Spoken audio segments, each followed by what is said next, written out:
José María Toral. Último gobernador de Cuba. Al grito de ¡Viva España! Desde los muros de esta ciudad. A la ingrata Manigua. 50.000 hombres. Se han visto marchar. ¿Cuándo volverán? Solo Dios lo sabe. ¿Cuántos morirán en aquella tierra tan infame? ¿Con qué sentimiento a sus madres dejan, y ellos en cambio qué entusiasmo llevan? No lloréis por nosotros, decían, madres del alma, que vamos a defender la gloriosa honra de nuestra España. Y si los insurrectos nos matan, podéis llorar. ¡Viva España con honra!, se oyó gritar en el sordo rugido del ancho mar. ¡Viva nuestra España grandiosa y valiente, que ante que deshonra prefiere la muerte! ¡Viva la nobleza del pueblo español, y los soldados heroicos que allí pelean por nuestro honor, sepan que por su victoria latiendo está nuestro corazón! Antonio Rodríguez Martínez, coro, Los Claveles, 1896. El personaje. José María Toral Velázquez nació en Mazarrón, Murcia, el 13 de agosto de 1832, siendo bautizado en la iglesia de San Antonio de Padua e inscrito con los nombres de José María Isidoro Casiano Antonio. Su padre Francisco Toral Delgado, alférez de caballería, solicitó su ingreso en el Colegio General Militar de Toledo cuando cumplió 15 años. Filiado como cadete el 24 de enero de 1849, fue promovido a subteniente de infantería 2 años después y destinado al Regimiento de Infantería Gerona número 22, de guarnición en Madrid, pasando después al de la Reina número 2. 9 de marzo de 1854. Toral solicitó ser trasladado a Cuba, lo que llevaba aparejado el ascenso a teniente, y a su llegada a la isla fue destinado al Regimiento de Infantería del Rey número 1, en Puerto Príncipe, teniendo que sofocar al poco un pequeño levantamiento en la provincia de Oriente. En 1857 pasó al Regimiento de Infantería Cuba número 14, en Pinar del Río, y en 1858 al de Zaragoza número 8, en Matanzas. En 1860 solicitó destino al Tercio de la Guardia Civil de Cuba, estando primero al frente de la guarnición de Coliseo, después en la de Unión de Reyes, y por último en la de Colón, donde, el 15 de marzo de 1864, fue arrestado y encarcelado en el Castillo de la Cabaña, en La Habana, y poco después procesado por su presunta implicación en un asunto de trata de negros. En julio del mismo año, tras serle denegado el ascenso a capitán, fue puesto a disposición del Tribunal Supremo de Justicia y trasladado a la cárcel de Corte en Madrid. En noviembre de 1866 causó baja en el ejército. En mayo de 1868 se decretó su libertad provisional y el 5 de marzo de 1869 fue absuelto de los cargos que se le imputaban, lo que le valió ascender a capitán, con efectos retroactivos. De forma inmediata se le concedió el grado de comandante, en aplicación de la gracia general concedida a los militares con motivo de la Revolución de septiembre de 1868, quedando en situación de reemplazo en Madrid, donde, en el mes de julio, contrajo matrimonio con Felisa Costa Vicente. En enero de 1871, Toral fue nombrado ayudante de órdenes del director general de caballería, y al año siguiente fue destinado al batallón de reserva de Salamanca antes de solicitar el regreso a Cuba, donde se había iniciado la Guerra de los 10 años. Cuba, un viaje de ida y vuelta. 1872 al mando de una compañía del batallón de cazadores San Quintín número 4, José María Toral combatió la insurrección en la provincia de Oriente, siendo recompensado con la Cruz Roja del Mérito Militar. A finales de ese año fue nombrado ayudante de campo, primero del brigadier Francisco Méndez Berregasi, comandante general de Holguín y luego de Adolfo Morales de los Ríos, quien lo puso al frente del batallón de cazadores de Reus cuando, en el verano de 1873, se comenzó a operar en Tunas. En septiembre causó baja de nuevo en el ejército de Cuba y, a su llegada a la península, pasó a las órdenes del brigadier Cipriano Carmona, quien combatía contra los cantonalistas de Cartagena. El 14 de enero de 1874, al mando de la vanguardia, asaltó y tomó el castillo de la Atalaya, lo que le valió el ascenso a comandante. Pero es durante la Revolución Cantonal cuando el castillo de la Atalaya adquiere su mayor protagonismo. Los cantonales lo rebautizan como el Castillo de la Muerte, dada su importancia estratégica y su certera puntería. Durante los 6 meses de vida del cantón de Cartagena, este castillo realizó 2.039 disparos con sus 24 piezas. Tras el episodio de Cartagena, el mariscal de campo Morales de los Ríos le reclamó para el ejército del norte, al que se incorporó cuando el general Serrano inició las operaciones para levantar el sitio de Bilbao, cercado por las tropas carlistas. Su intervención en el combate de San Pedro de Abanto, en marzo de 1874, le valió el grado de teniente coronel, y por el conjunto de operaciones en Navarra otra Cruz Roja del Mérito Militar. En febrero de 1875, se le confió el mando del Batallón Provincial de Jaén número 1, con el que combatió a las facciones carlistas en la cabecera del Tajo, copando una importante partida en Olmeda de Coveta, acción que le valió el ascenso a teniente coronel y la vuelta al Ejército del Norte, con quien participó en las operaciones emprendidas en el País Vasco durante el verano y otoño de 1875, por las que se le concedió el grado de coronel y una tercera Cruz Roja del Mérito Militar. A la conclusión de la guerra carlista formó parte de diversos regimientos: Infantería Córdoba número 10, Batallón de Depósito de Zafra número 89, Regimiento de Infantería Sevilla número 33, en Madrid y Batallón de Cazadores Barcelona número 3, ganándose el ascenso a coronel en 1884. En 1889, con 57 años, ascendió a general de brigada, siendo nombrado gobernador militar de Jaca. En 1891 pasó a desempeñar el gobierno militar de Huesca y posteriormente en Málaga, donde dirigió el embarque del material y municiones destinadas al cuerpo de ejército que operaba en Melilla. Al término de la campaña melillense, fue nombrado jefe de la brigada que guarnecía Badajoz, y en octubre de 1895 solicitó el traslado al ejército de Cuba, asolada por la insurrección iniciada en febrero de aquel año. El último gobernador de Cuba. Nada más llegar a la isla, el capitán general Martínez Campos le envió a mandar la brigada estacionada en Victoria de las Tunas, con la que participó en numerosos combates contra los insurrectos de Oriente. En mayo de 1896, el nuevo capitán general, Valeriano Beyler, le nombró gobernador militar y jefe de la Brigada de Santiago de Cuba, a cuyo frente sostuvo continuos encuentros con los rebeldes en las estribaciones de Sierra Maestra. En abril de 1897 fue trasladado a la Brigada de Guantánamo, con la que participó en la acción de Pozo Azul, siendo recompensado con el ascenso a general de división. La tropa española, cuyo grueso estaba formado por un batallón del Regimiento de Granada, había sido hostilizada el día anterior por los cubanos. La misma se presentó frente al campamento Mambí a las 6:30 del 23 de septiembre de 1895.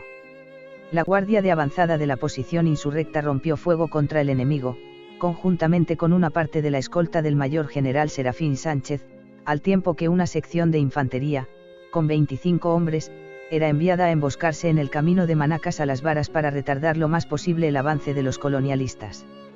El mayor general Sánchez, con su Estado Mayor, el resto de su escolta y el regimiento Honorato, ocupó el flanco derecho del camino de las Varas, pero la superioridad numérica del adversario le obligó a retirarse, herido en ambas piernas, junto con el jefe de su escolta, capitán Ruperto Pina.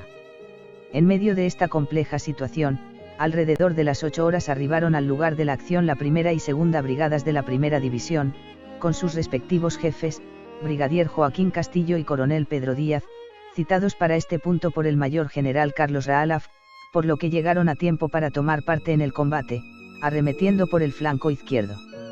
En esta acción el elemento fundamental fue el empleo de la infantería, pues la caballería se veía muy limitada debido a las condiciones del terreno. El éxito hubiera sido mayor si se hubiera contado con más infantes, porque ante la llegada de las nuevas fuerzas insurrectas el enemigo se retiró y los libertadores no pudieron perseguirlo. El combate duró 4 horas y 30 minutos, y se caracterizó por un nutrido fuego por ambas partes. Las bajas españolas fueron 124, entre muertos y heridos, las cubanas consistieron en 6 muertos, entre ellos un oficial, y 33 heridos de los cuales 5 eran oficiales, así como 3 caballos muertos, entre estos el del mayor general Serafín Sánchez. El 15 de febrero de 1898 sucedería un hecho que lo cambiaría todo: el acorazado estadounidense Maine explotó. Aquel suceso dio el casus belli necesario a Estados Unidos para declarar la guerra a España por considerar que había provocado la explosión del buque. El gobierno español lo negó rotundamente y solicitó que una comisión internacional neutral investigase el caso, pero Estados Unidos se negó y mantuvo la declaración de guerra. En cuanto a Toral, fue nombrado gobernador militar y jefe de la brigada que guarnecía Santiago, teniendo que afrontar una tensa situación con los sublevados de Calixto García, que actuaba en la zona de Sierra Maestra.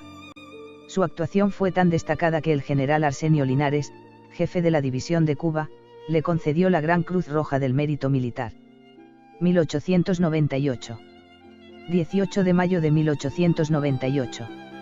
A la semana de recibir dicha condecoración, la flota estadounidense bloquea la bahía de Santiago, donde se hallan fondeados los barcos del almirante Cervera, y comienza a bombardear los fuertes que protegen la bocana. 22 de junio. El general Siaftar, al frente de 16.887 oficiales y soldados del V Cuerpo de Ejército, desembarca en las playas de Daiquiri y Siboney, al este de Santiago. 25 de junio. El capitán general Ramón Blanco decide reorganizar la guarnición de la isla, creando el Cuarto Cuerpo de Ejército, bajo el mando de Linares, siendo Toral el jefe de la División de Cuba. El mismo día, las tropas de William Rufus Siaftar, tras decidir Linares replegar todas las suyas a las inmediaciones de Santiago, instalan su base de operaciones a unos 10 kilómetros de la ciudad.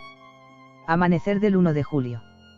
5.000 soldados estadounidenses, apoyados por 4 piezas de artillería, atacan la aldea de El Caani, posición avanzada defendida por 400 hombres mandados por el general Vara de Rey. Su enconada resistencia posterga hasta el mediodía el asalto por otros 8.000 soldados de la posición de las Lomas de San Juan, a menos de 1 kilómetro del linde urbano y defendida por otros 500 españoles. Hacia las 2, cae San Juan y a las 3 lo hace El Caani.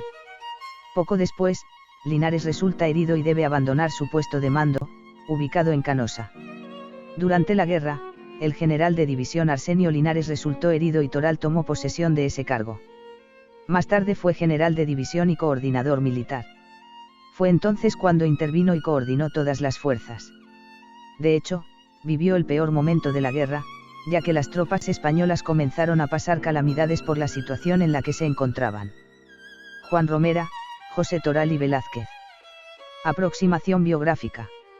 La situación obliga a Toral, que hasta el momento ha permanecido en la sede del gobierno militar, a hacerse cargo del mando. El gobernador está dispuesto a resistir mientras sea lógico hacerlo y envía un telégrafo al general de brigada Félix Pareja Mesa pidiendo el envío urgente de refuerzos a la sitiada ciudad, pero la Armada norteamericana ha cortado los cables de telégrafo a Guantánamo. Por la tarde, los atacantes no logran avanzar, ni tampoco al día siguiente, pero sí consiguen apoderarse del embalse que abastece de aguas a la ciudad. 3 de julio. Cervera recibe orden de zarpar y todos sus barcos son hundidos a la salida de la bahía.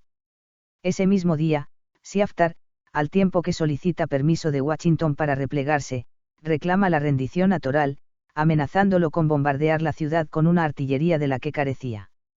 El mazarronero, desconocedor de dicha circunstancia y consciente de la escasez tanto de agua como de víveres y la nula posibilidad de ser auxiliado, acepta, suspende las hostilidades y negocia la capitulación. Toral exigió a los norteamericanos que utilizaran la palabra capitulación en vez de rendición y que a sus hombres se les permitiera conservar y portar sus armas, a lo que el estadounidense accedió. Pasaron mucha hambre y penurias.